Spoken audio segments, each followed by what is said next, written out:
Welcome, welcome, welcome, everyone. Welcome to a new edition of Remixing Politics and Culture with me, your host, Pam. I am a public relations and marketing professional who just happens to have a special love for social justice, voter advocacy, and culture. And tonight we're going to discuss a hot topic that is on the national radar. And there's so many, so you can pick one at any time, right? And that is of data centers, the environment, and voting. And we are going to tie together the connection to all three tonight. Particularly, we have a candidate that I'm going to introduce you to that is running for office. And those offices are often obscure and they are down ballot. And so this is another point of having a show where we discuss how important it is to research, to vote the entire ballot, not just the hot ticket items that we hear about constantly in ads, but to vote the entire ballot. And maybe you even have to flip the ballot depending on how many races and things are going on in your area. So tonight I have with me as my guest Dr. LaTosha Gibson. She is an environmental justice advocate for the North Carolina Black Alliance. Her work advances equitable energy policies, sustainable infrastructure, and reparative justice. Dr. Gibson's experiences underscore systemic inequalities facing Black Americans. Her advocacy is driven by a commitment to address the Black wealth gap, environmental justice, and equal access to economic opportunities. Welcome back to the show, Dr. Gibson. Thank you. So glad to have you. And next up, we have Terence Thomas. He is a community leader, educator, entrepreneur, and public servant. He's dedicated to strengthening communities through principled leadership. Thomas graduated from Virginia Union University with his bachelor's degree in history and political science, which formed the foundation of his interest in public policy. He went on to earn a Master of Divinity, which he developed leadership and ethical principles that have guided his career. In the private sector, he's the broker and owner of Victorious Living Realty, serving clients in both North Carolina and Florida. Terence is currently a candidate for the Wake Soil and Water Conservation District Supervisor. His campaign is centered on protecting Wake County's natural resources, promoting environmental stewardship. Terence Thomas wears many hats. He's an accomplished musician and worship leader. And I understand he preaches a good word too. And he serves at Grace Christian Church. Welcome to the show. Thanks for having me. Huh? Thank you for having me. Thank you so much. Absolutely. Candidate Terence Thomas.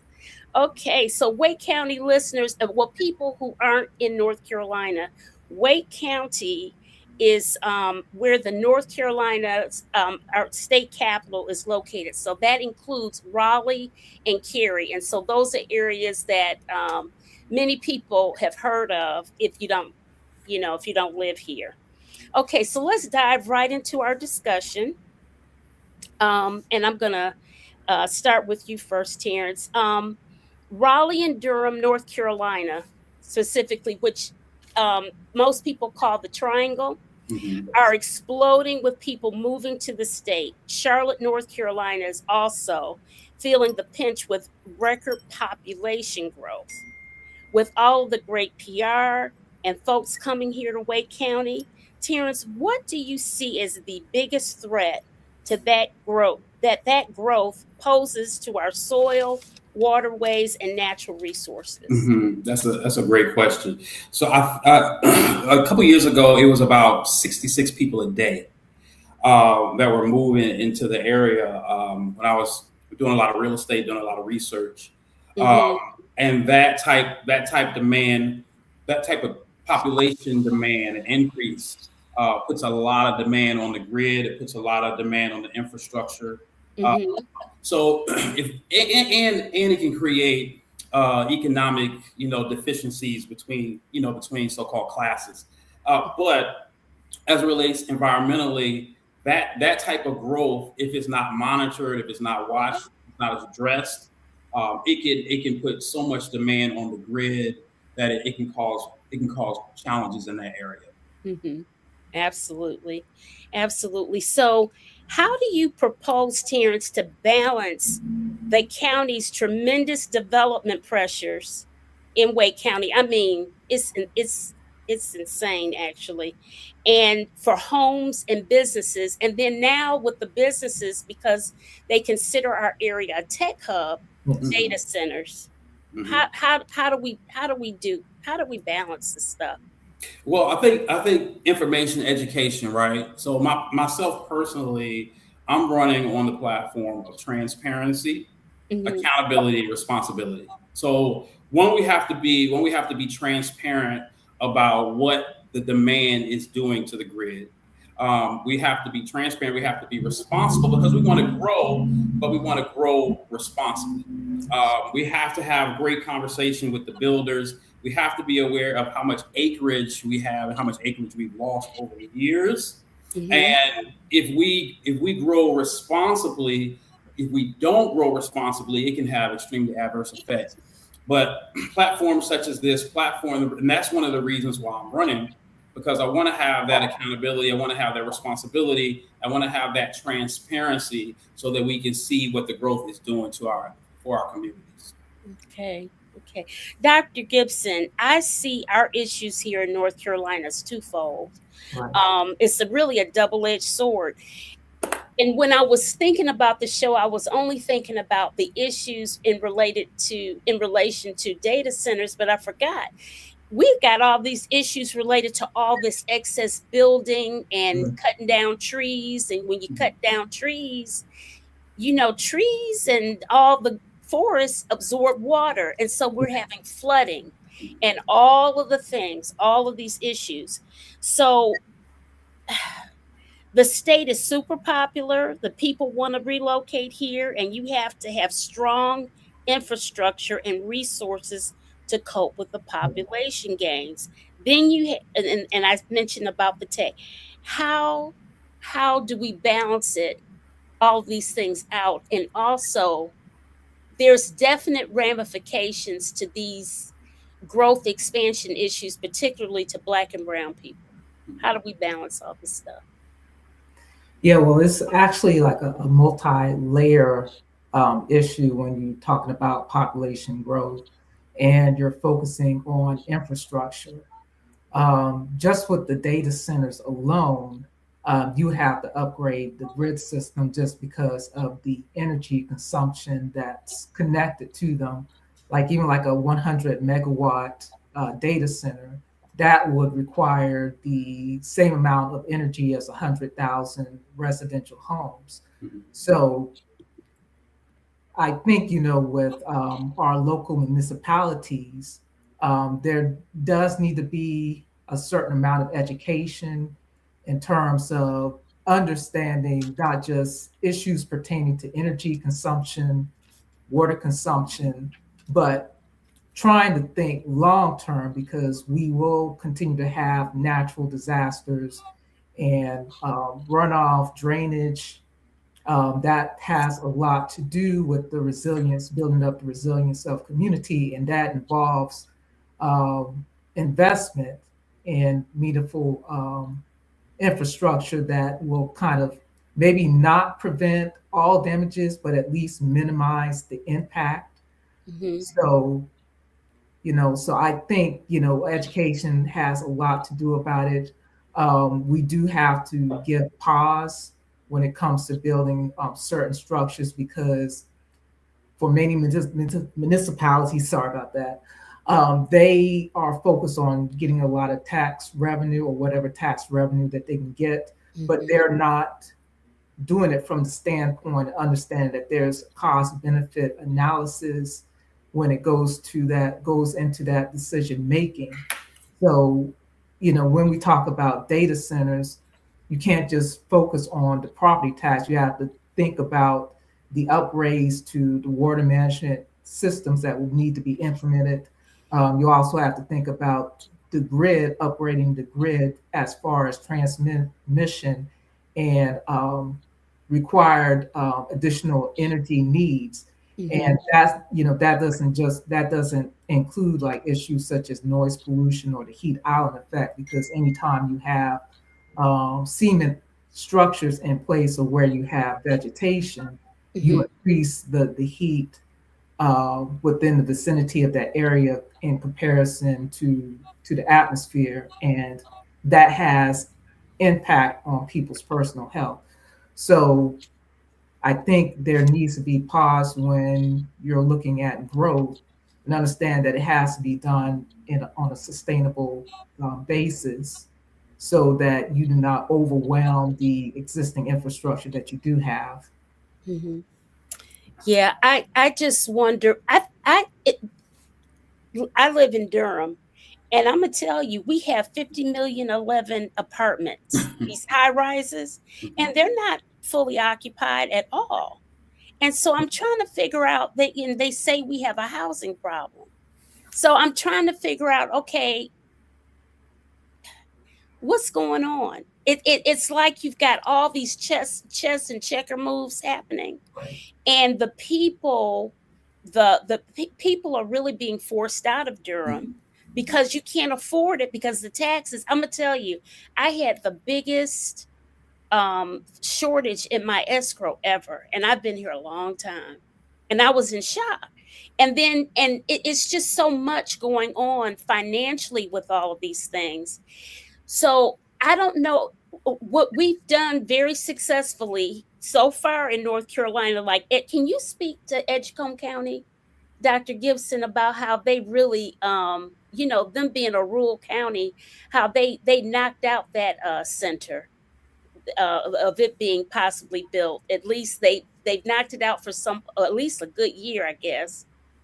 Yeah, yeah, they've done a lot of great work in Edgecombe County, Mm-hmm. and there's also other counties that are doing work as well as a part of the North Carolina Environmental Justice Network. Mm-hmm. So there's been a push to get moratoriums in many of the towns. I think Durham may have been the only main city, but that one was only for about 60 days, from my understanding. Mm-hmm. But with the push for the moratoriums, that is a lot of effort, because sometimes um, the municipalities themselves or the city council people, they can have closed door meetings where Mm-hmm. they're already negotiating with developers before people within the communities even know about the information. Sometimes they'll have stipulations with NDAs, non-disclosure agreements, but with Edgecombe counties and other counties as well, there's been a lot of communication with the city council people, and you definitely want to get the community engaged and to show up at the town halls, especially when you set up the hearings, Mm-hmm. um, because you know city council people always, no matter what the issue is always going to take pressure from the communities. Mhm. Activists and advocates, they're always going to be in the space. Mm-hmm. But in order for to get, whether it's a moratorium, a ban, or a push for a community benefits agreement, you have to have people within the communities sharing their personal stories, Mm-hmm. um, providing information in terms of their concerns with the data center or whatever issue it is on hand. But it does take persistence, and it does take community education and engagement. Mm-hmm. To speak to Dr. Gibson's point, in the I'm in Raleigh. I live in Raleigh, and in the district, say for instance, speaking about city council, in the district in which I live, let's just talk about voting. In the last city in the district in which I live, which is Pete, in the last city council voting, only 30% of eligible voters who could register, who were registered. Only 30% who could be registered, right? Only 30% of the population. And of those 30%, only 30% voted. So the question is it ignorance or is it apathy? Some don't know, some don't care. But I think the engagement, like platforms such as this, that's why the education is so important. Those closed door meetings, working with builders, I work with builders working in real estate. Those closed door meetings, those kickbacks. Why? If you asked the question, earlier. Why is there so much development? And so it's development because they're anticipating the growth, anticipating people coming. What it is doing on a very practical level is it is causing people to no longer who are born there to no longer be able to afford their own home. They can't afford to buy their mom's home. Right. You can't afford to buy grandmama's home. So if we're not careful, there's a lot of displacement that goes on. If we're not careful, we'll become like a San Francisco. We'll become an area where there's a proliferation of homeless, where it's 250,000 homeless people. So I know we're talking about environmental. We're talking about a multi-tiered approach, but it is economical impacts that adversely affect Black and brown people. So. That's why growth has to be responsible. That's why we have to be in those meetings. That's why we have to run for these positions. We have to be in the room so that our voice can be heard. Right. Absolutely. And so to that point, Terence, I think it's so important. Like, what gave you the idea to say, "Oh, I'm going to run for that position"? Because listen, it's not a position that many people even think about or even have fully heard of. Yeah. And tell us what made you decide to run for Water and Soil Conservation District Supervisor of Wake County. Well, I'm a history major, and history creates context, right? So I'm aware of, say, for instance, what occurred in Warren County, like in 1978 and 82 and all that. So I'm aware of how policies adversely affect underrepresented communities or underserved communities, right? And so it's in the positions that we overlook. Water and soil. It's in those positions that we overlook where the deals are made, where the information is given, where the NDAs are signed. So and that's where it occurs. So the reason why I wanted to participate is because, like I said earlier, we need to have a voice in the room. We need to have an advocate in the room so that when policies are made, that's not fair. That's not fair or equitable to all communities. Somebody can say, no, we need to go another way. So that's why I wanted to run. Okay. So we're going to claim it. So when you do win this position for Wake County Water and Soil Conservation Supervisor of the district in Wake County, what would you, once elected, what would you actually have the authority to accomplish, and what are your limitations? So we I don't say influence public policy, but we would meet with farmers. We would meet with the builders. We would meet with governor. We would meet with officials, so that when, of course, we can't influence policy, but what we can do is we can educate. We can educate the community of policies. We can speak to community leaders. We can speak to civic leaders. We can speak to business leaders. We can go to nonprofits, and we can say we need to make a voice. So what we need is a bridge between the political structure and grassroots. We need a bridge. We need a nexus so the information that's occurring in the big house can come to mama's house, so that we can have impact and influence on what's occurring in our community. So it's more information, education of the community, of what's going on to the community. Dr. Gibson, with someone like Terrence running for this position, are you do you all within Black North Carolina Black Alliance? I know all the other political stuff that you do, but do you all have any conversations with people that are in these types of positions that Terrence is running for, or what have you? How does that work to cross bridges like he's talking about on to make some policy influence happen? Yeah, we do have our fellows program to where we do work with individuals on key issues, environmental involving environmental justice or environmental health. Mm-hmm. We do have our environmental justice health summit, which occurs on an annual basis. Mm-hmm. So we do advise and work on a number of initiatives connected to environmental justice. And we work with a lot of partners like Southern Environmental Law Center Mm-hmm. when it comes to having events, educating community advocates, other researchers. So, and we also keep abreast of some of the legislation that comes down from the General Assembly as well as the DEQ Department um, the DEQ Department with North Carolina.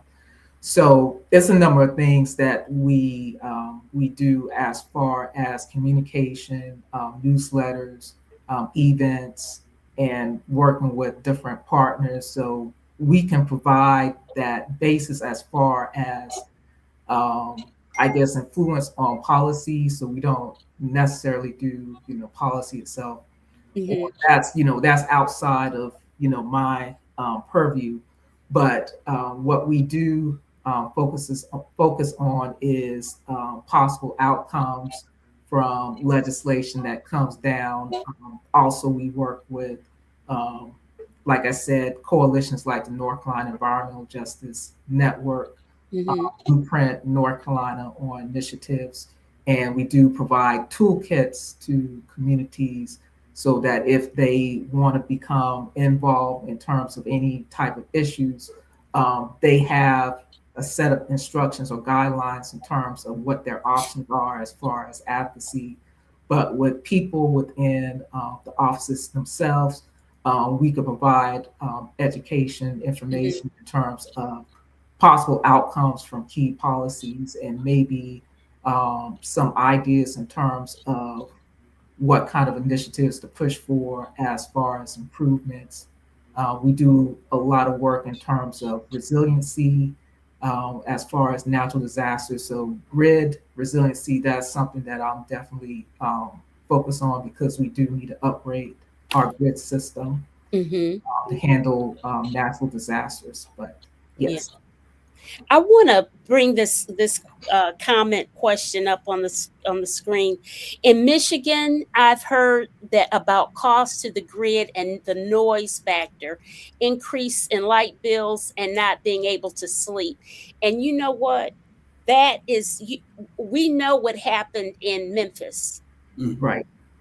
In Memphis, Tennessee, Terrence, do you want to shed some light on that for the people a little bit about Memphis, Tennessee's data center and the noise? Are you familiar I'm with not as that? familiar. I'm not as familiar with Okay, that. So please. okay, yeah. They, Dr. Gibson, do you want to talk about it at all?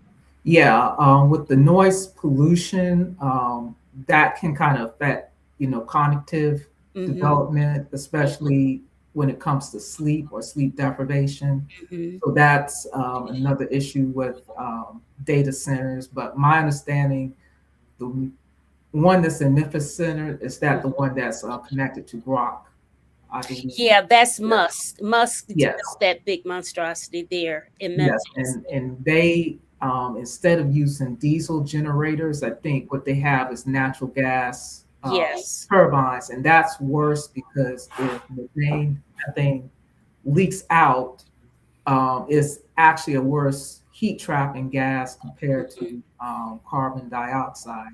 So yeah, I think that's like one of the worst case scenarios as far as data centers that's been constructed.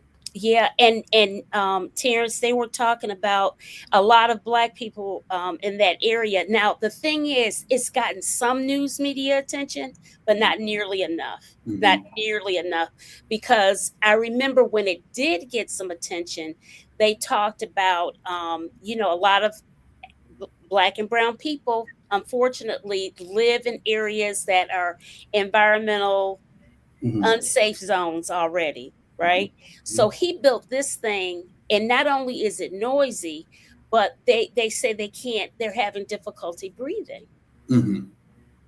So and then as I was doing some research, I did not realize how much fossil fuels that these data centers need to have in order to run. And I'm like, we're trying to get away from fossil fuels. I don't I you know what's interesting to me, and help me figure it out. And I've got a couple of videos too that I want to show you all. I don't technology is a blessing and a curse, Mm-hmm. right? I mean, it really Yeah. can help simplify things and what have you. But there is as intelligent as we are to create the thing, surely we could think of some way to not have it destroy Yeah. our environment. What do you say about that, The, Terrence? the question is at what cost, right? So everything is a cost benefit analysis, Mhm, and I think that's part of the role to say, is the benefit worth the cost, and is the mhm. cost too much for the benefit? Also, I think something that we mentioned is the use of water. Oh, How much? yeah, we haven't even gotten into the water. Oh, okay. Go ahead. Go ahead. You talk about it, Mr. No, I no, no, mean, no, no, no. I don't want to run ahead of you, but no, you're fine. This is a you know, conversation. Go even ahead. yeah, even water usage, even the millions of gallons per day. Mhm, I think that Dr. Gibson spoke to something regarding that, but it's equivalent to a couple 100,000 households. So, and then a lot of that water is evaporated because it creates a bunch of heat. So, you're talking about a billion gallons, almost $1 billion gallons a year. So the uses of water, and then areas where there are droughts and things of that nature. So again, it's building at what cost? mhm, What cost? Who pays the cost? Who benefits? And does it benefit all equally? Right. Those are the questions. Those are the questions. At what cost? Who pays the cost? And mhm, of course, we say it's a great benefit, but does it does it benefit everyone equitably and equally?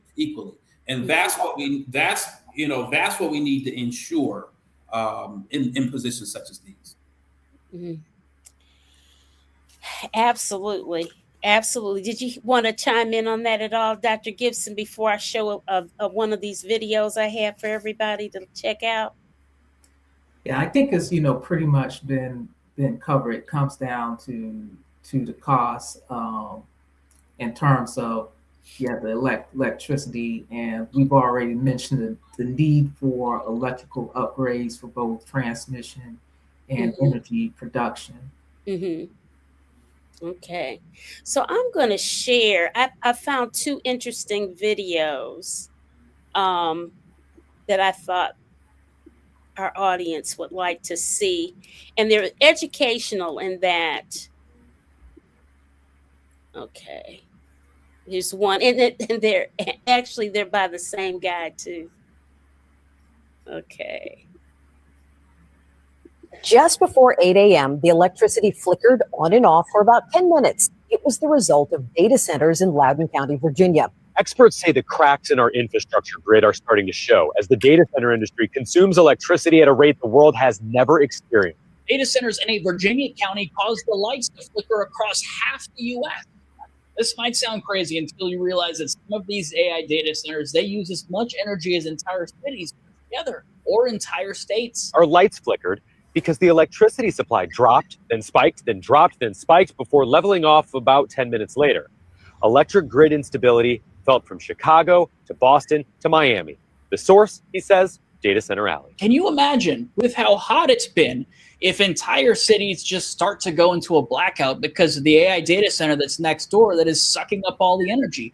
People literally will not survive that. If they're going to be built, They have to be regulated and provide their own power and pay for it and not make your utility bill go up. And right now, none of that is being mandated across the entire country. Well, Paul, I thought that President Trump was doing something about that. Yeah, he's making them sign a piece of paper, essentially. A pledge is not a law. It's just a pinky promise between the government and trillion-dollar corporations. We needed federal, state, and local laws on the books to protect people and the electrical grid yesterday, but now's a good time to start to make them, or we're going to be in a world of problems. We're not ready. Okay. So, hold on. Yeah. So, I tell you, he says we're not ready, and we're definitely not ready. Okay? We're not ready at all. At all. Here's someone has something to say. One-on-one information and education is a great strategy to help eradicate ignorance and apathy. Everywhere I go, I talk to young and old about current issues, family reunions, and churches too. Belinda, you are absolutely right, because you know I don't get the apathy, especially now because our house is on fire. It's on fire. We're literally on fire, and so what do we do about it? I mean, we can't stick our heads in the sand or what have you. So, Terrence, how many people are running for the position that you're running for? 4, including myself. Okay. So how it works is two are appointed, 3 are elected, but it's 4 including myself. Okay, so it's going to be a team of what, 5? Is 5. it? Mm-hmm. Okay. 5. 4-year terms. And 4-year terms. Yes. Okay, good. I think well of that. Now, that's just for Wake County. 5 of you for Wake County, because Wake County is so huge now. It's 1.5, 2 or 1.5. At one point it was 1.2. Now it's 1.5. If you include the whole county, it's a large county. Mm-hmm. I see. Yeah. So voters give you this opportunity, which we're claiming that you're going to get this opportunity to be on this commission. What is the first thing that you want to accomplish? Build relations. The power is in relationships.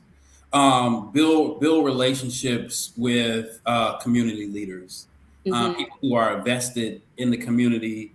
Build those relationships so we can communicate, so we can educate, so that we can transfer information back and forth. Personally, I think the most important thing is creating that nexus in those relationships. That's the first thing I'm going to do. And doing it now. Right. Yeah, you got to be already doing it. Yeah, get there and then do it, because all of those relationship building and what have you takes time. Yes. And you will, and you know what? You also expect we want North Carolina Black Alliance to be, highlighting certain candidates that are going to do some of the things that we know we need them to do. Am I right? Amen. Latasha's quiet, but she's.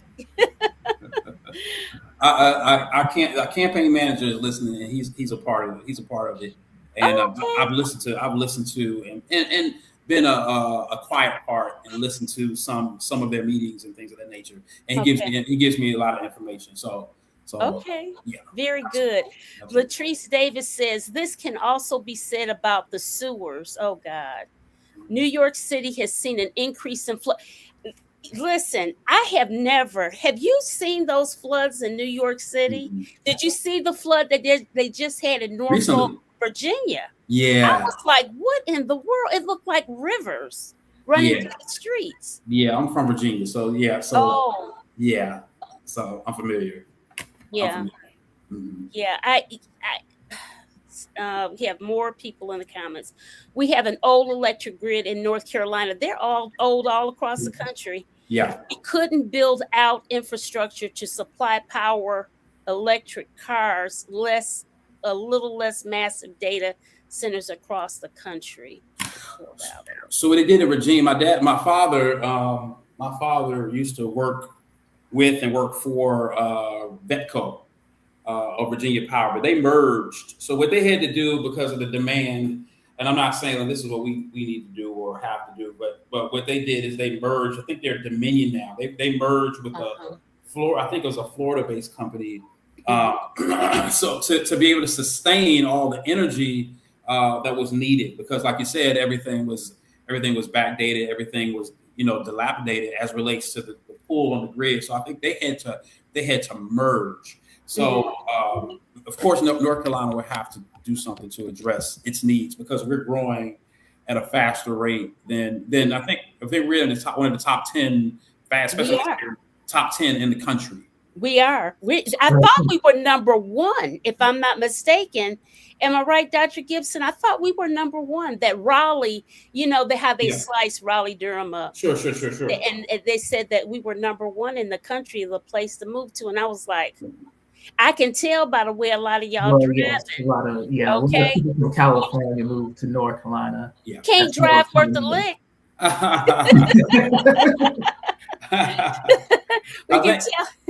I think a lot of that happened during COVID. Speaking economically, a lot of that happened during COVID.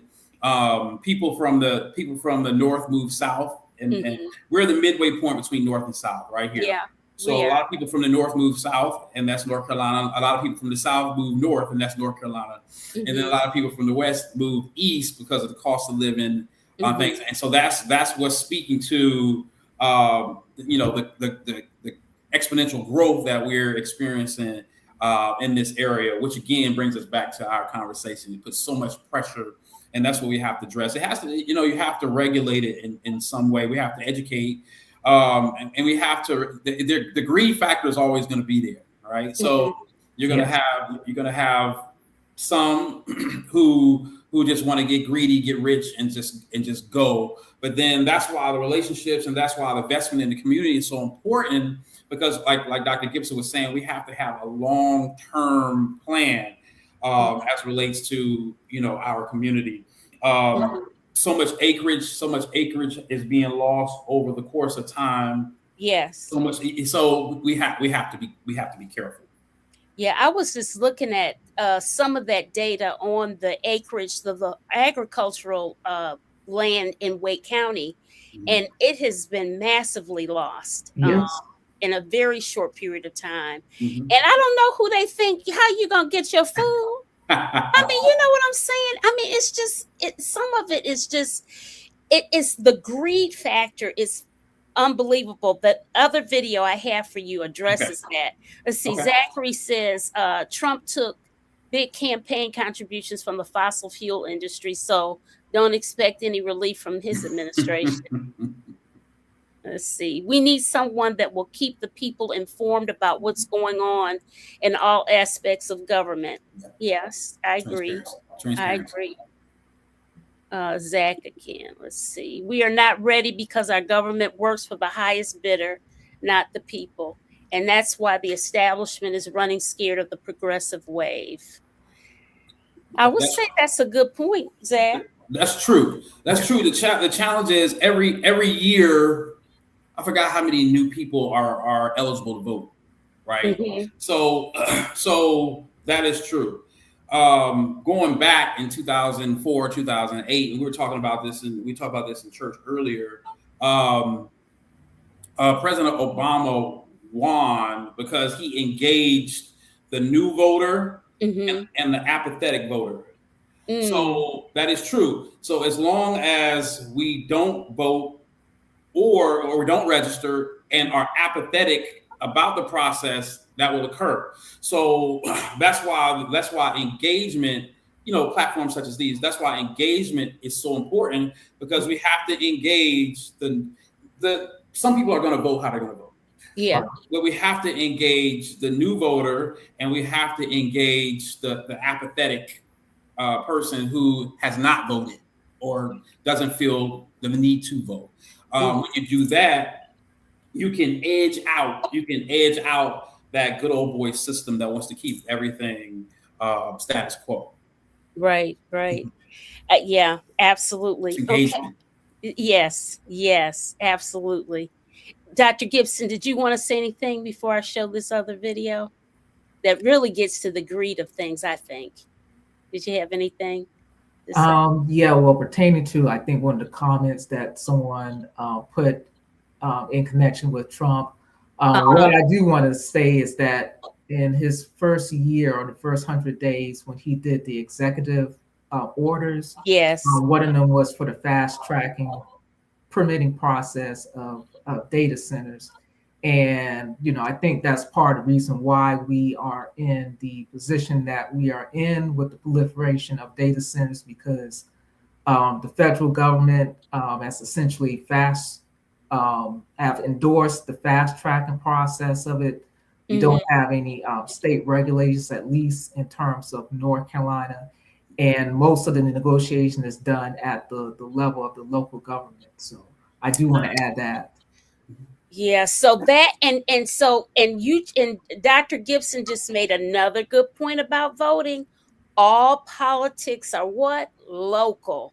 And she just said that all of these issues right now are would be in the hands of someone like Terence, whose position on the ballot is like it's going to be down ballot.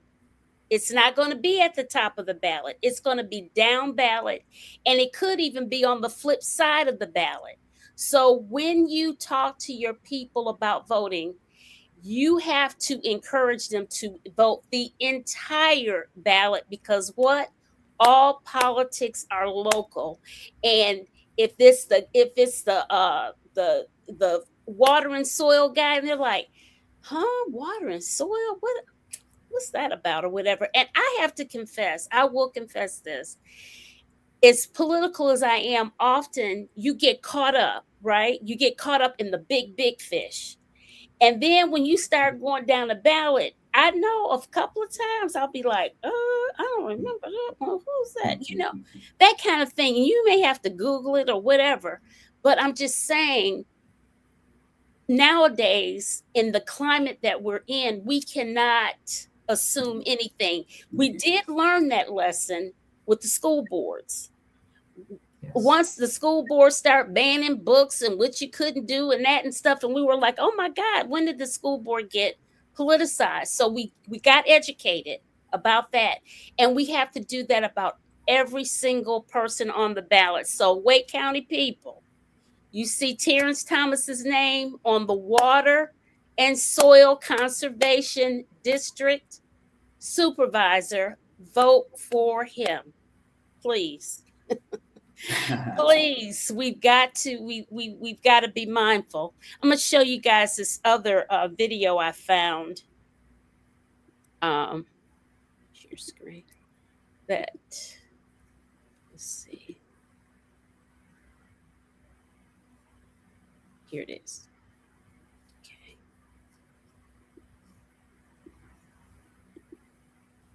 Data centers. Watch this. We've been fighting it tooth and nail for a year. This is huge.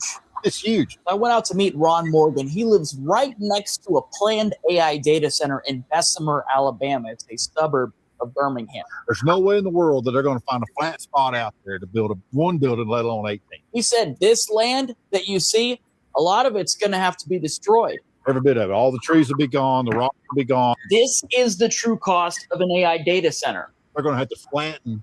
They keep saying 100 acres. Wrong. You've got 18 buildings that total 103 acres. You've got 2 substations that are as big as two of these buildings. You've got generator pads. You've got fuel storage facilities, roads, and parking lots. So you're looking at probably 200 to 300 acres that they're going to have to destroy. Yeah. We've got a lawsuit pending against it for an arbitrary and capricious zoning ordinance change. They've got deep pockets. I mean, they can buy off any official in the state. I mean, there's no moratorium on graft and corruption in the state of Alabama. This is the new gold rush. Everybody wants a piece of a data center because it's millions of dollars in tax revenue and millions of dollars into the pocket of the guy who owns the data center. But it doesn't help anybody. It's your message to other people who are going through something like this. Fight it early and fight it often. And once they get their shovel in the ground, there's nothing you can do about it. If you want to understand why people are against AI data centers, watch this. Okay. Mm-hmm. So, all right. it speaks to ethics. So it's always going to boil down. Politics is people, business is people. Everything is people, and it's always going to boil down to what are your ethics. And I got to go biblical. What is a profit to gain the whole world and forfeit your soul? So what is it? What is it literally profit to gain but lose long term? And so that's going to go. It's going to speak to the ethics of the women and men and women who are in the decision making positions. And so it's really important that we put the right people in position who really have a head for, and a heart for what's best long term. Ultimately, you want to leave it. I don't want to sound too political, but we want to leave it better than we found it. We want to leave tomorrow better for our children and grandchildren. Yes. And what is the cost of that? So do I enrich myself at the are we in certain areas? Energy bills spiked 76%. 76. I know mine's is spiked. I know my everything is spiked. It probably spiked 30% over the last 5-6 years. So it's probably 30% higher. And of course, the anticipation, because somebody's got to pay for it, and the anticipation is that it would increase even more. So again, it boils down to ethics. Yeah, absolutely. And you know what I was thinking when he was showing the area with all the trees? Yes. And then he kept mentioning about the fuel stations and all that. And Dr. Gibson, I immediately thought, well, isn't that creating brownfields where it was just natural land? Because once you put those chemicals and stuff on the land, it's reclassified, right? Yeah, once you introduce like any like fuel or chemical substance, it does change the soil chemistry, and there's always going to be that the possibility of leakage, and those are like secondary issues that that we may not know enough about, that warrants more study. But what I would add is that in terms of Terrence's point, the other thing is that when they decide to develop data centers, there's not a lot of transparency in terms of who the end user is. So sometimes that end user can be like a large client, like military or corporation that's not even within the community. So it's almost like, and this is especially when you're talking about Black communities, other marginalized communities, you're looking at the issue of data sovereignty and the possibility of surveillance that may be conducted by an end user that's not even a part of the community. You're making the people within the vicinity of that community like pay for it in terms of their energy costs, and also the water that's consumed to make sure that the data centers and the servers are properly cooled. And they're also dealing with the environmental effects from the emissions, because the data centers, they have to operate continuously, because they depend on, and that's why they depend on backup power, because sometimes they don't get sufficient power from the grid. So those are like outside of just the environmental issues of the data centers. Those are kind of the ethical issues that I see that's connected with the data centers. But yes, anytime you do introduce any type of fuel source, you still have the possibility of leakage. And we already have issues in terms of PFAS and microplastics. Yeah. And not a lot of information in terms of what that does on the health long term. Yeah. So those are issues that do need to be addressed. Right, absolutely. Okay, we have the Trump administration push to accelerate AI infrastructure through executive actions that streamline federal permitting and environmental reviews. Yeah, Let Dr. me brought let me that go. up. Go Let ahead, me, Tim. let me go back. This is going to be a reach, but not really. So you go back to, and we don't have to go back to, but we go to redlining and banking. Let's go to banking. Go to redlining and banking. There was an act that was initiated, Community Reinvestment Act, Yes. that was essential. If you put a bank somewhere, they have to have a certain amount of lend. I used to work in banking. You used to have to have a certain amount of transactions lending in the area within where the bank sits. Right. So that type of precedent needs to occur as it relates to data centers. So the investment that it takes from the land, takes from the place, it has to have some type of, that's why regulation is important. There Yes. has to be reinvestment in the area, in the vicinity where you sit. Because you can't take from, you got the fig tree, you got leaves, no fruit. So you can't take from the area and not reinvest in the area that you take from. So that is a precedent that we took from banking that we need to take into the data centers. That's a great idea. That's a great idea. Very good idea. What do you think about that, Dr. Gibson? Being that you're in the throes of the policy and all that type of thing. What do you think?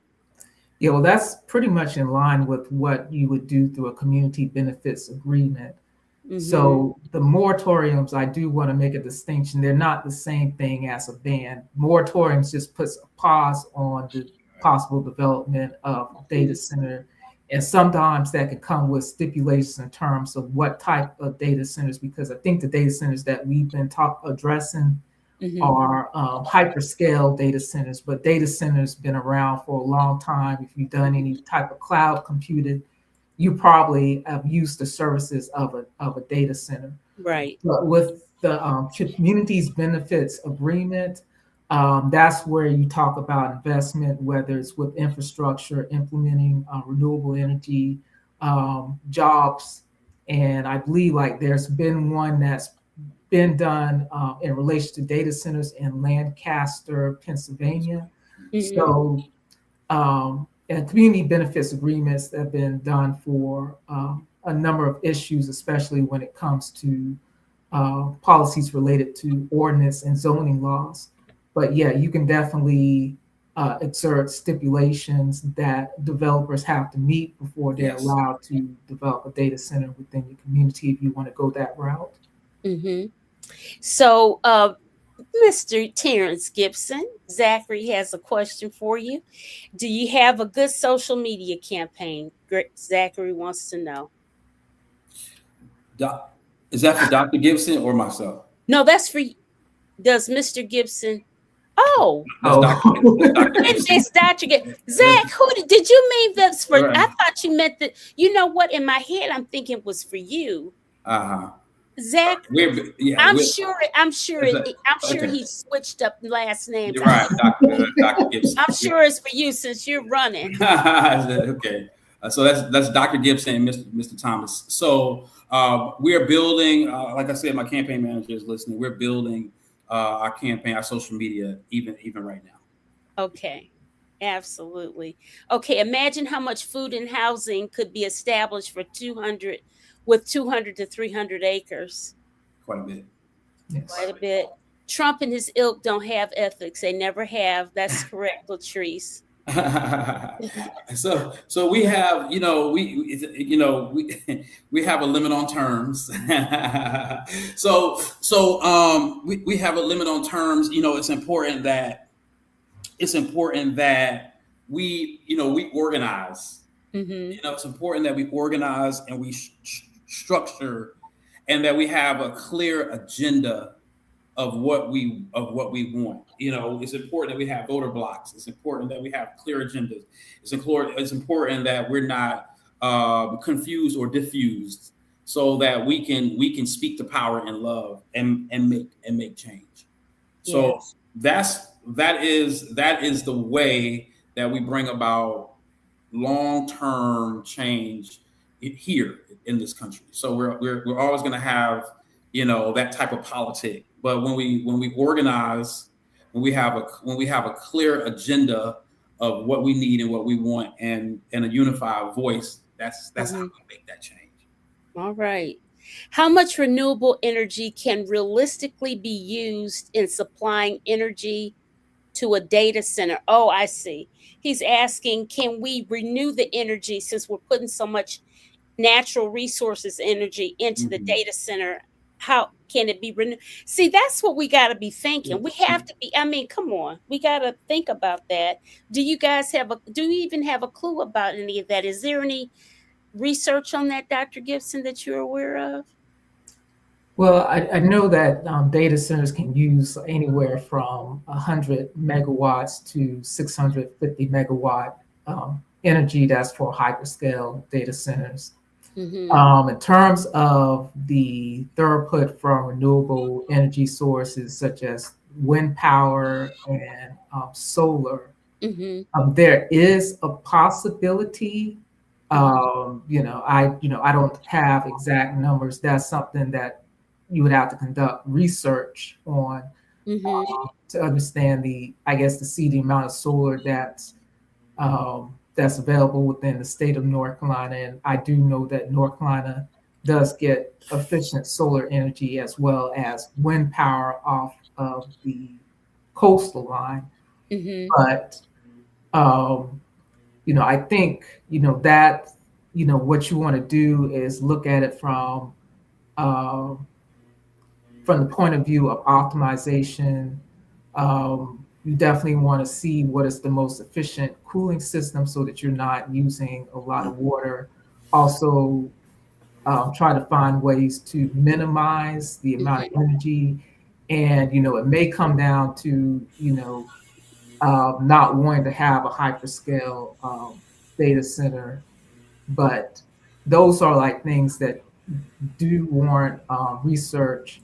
And I think it would also involve the upgrade of our grid system, where we make it more decentralized to minimize disruption. And you definitely need like energy storage, because solar energy and not to get too technical, but solar energy and wind power, you only get it during certain periods of time. It's not something that's ongoing or at a constant rate, as far as a power plant where you can ramp up and ramp down once you have like a certain amount of energy demand. So that does warrant more research, and that's why you would want a moratorium at the state level for about 4 to 5 years versus county level, even if it's up to 36 months. Okay. Terence Thomas, our candidate for Wake County Soil and Water Conservation District Supervisor. You get the last word on why you want to run, what people need to do, where they can contact you, all the things. Right. And I'll put it on the screen. So, I'm running, not to sound cliche, trite or banal. I want to make a difference. A part of this, I was on mute, and I was trying to talk, but you couldn't hear. No. I hit the mute button. I was on mute. I was trying to talk, but you couldn't hear my voice. And not voting is like being on a platform with no voice, with a mute button. I want to take the mute off, and I want my voice heard. I want our voice heard. I want fairness in decision making. I want equitable and ethical politics. I want to leave this space better than what I found it. To my generation, to future generations. I'm reaching the developmental stage of generativity, and so you want to leave it better. You want to make a difference. I think with my background, having worked in nonprofit, having worked in profit, having worked with builders, having worked in farmland, having worked in real estate, and having a political science degree, I think it puts me in an appropriate position to be able to have a contributable voice Mhm. in decision making in politics. So I want to be a help. I want to, like I said earlier, build bridges and tear down walls and build bridges so that we can communicate up and down the ladder. Right. So yeah, you can contact me at Terence Thomas Realty, TerenceThomasRealty.com, TerenceLThomas.com. You can contact me at my email, TerenceThomasRealty@gmail.com. Or you can just message me directly or give me a call at 919-279-1466. So, thank you for the opportunity to share.